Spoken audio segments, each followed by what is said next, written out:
I generally love these oversized hardcovers because the art's bigger. They're just about the right amount of reading, so it's like 12 issues or so. But the X-Men, like, it's such a pain because like you have to stop this.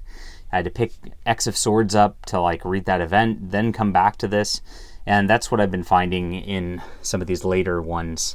It's unfortunate with these collections. I don't know how to do it better, to be honest, but maybe it just needs a Dawn of X Volume 1, 2, 3, and 4 like they were doing with the trade paperbacks, but it doesn't work out that great because Cable 1 through 4 and Cable 7 through 12. Now it's by Gary Dugan and Phil Noto. I didn't like the design of this. I saw the cover and I was like, that doesn't look like Cable. What's going on here? Apparently they've de-aged Cable and all that, and he's like a kid now-ish, but I don't know. It's not my favorite setup, but actually it was pretty well done. So we'll get into that in a second.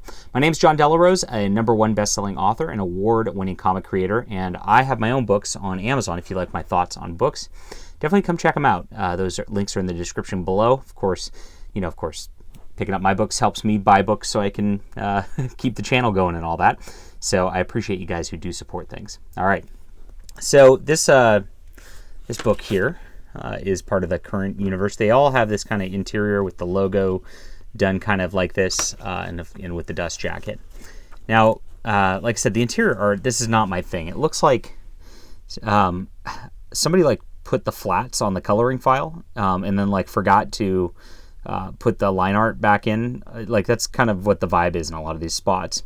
And a lot of it's like very stiff poses and things like that too. So I really don't like the art of this very much. I don't like the muted colors either. Starts out with an arena fight with Cable and Wolverine, and we kind of learn about his life on the Krakoa sort of spot. There's these like space robots that are coming to come fight him at some point. There's these mutant babies who have gone missing. See what I'm saying? Like just like very flat and very boring art all the way around. And he's trying to hunt those down. Now he's dating Esme, who's like a part 1 of 5. Like they're all linked girls. I'm not sure exactly what their deal is, but that's part of the background situation too. And of course he's Jean Grey and Scott Summers' kid. He kind of lives with them on their like little moon base.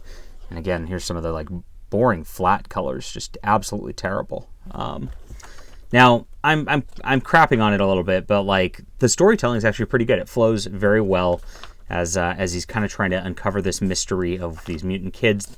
Turns out there's this like cult of mutant people who want to steal mutant babies as it comes down, and eventually like it gets into the whole X of Swords crossover. So yeah, again, like this is just not very dynamic. Like you could make this a much cooler panel for an action story.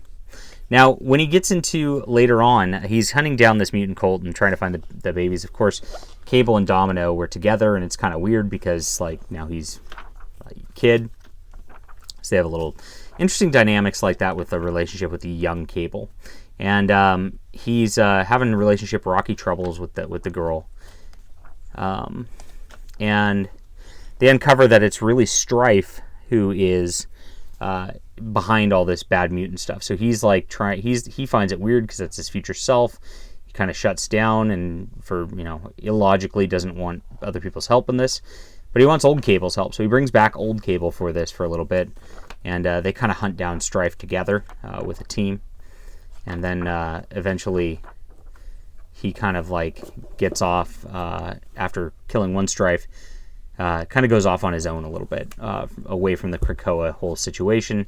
Loses his girlfriend relationship. It's a pretty interesting story. You got to know a lot of the Cable history. You got to know who Strife is. You got to remember old Cable. You got to remember all these X-Men characters for it to all work out pretty well. And that's this current state of X-Men. That's why it kind of sucks these days, unfortunately.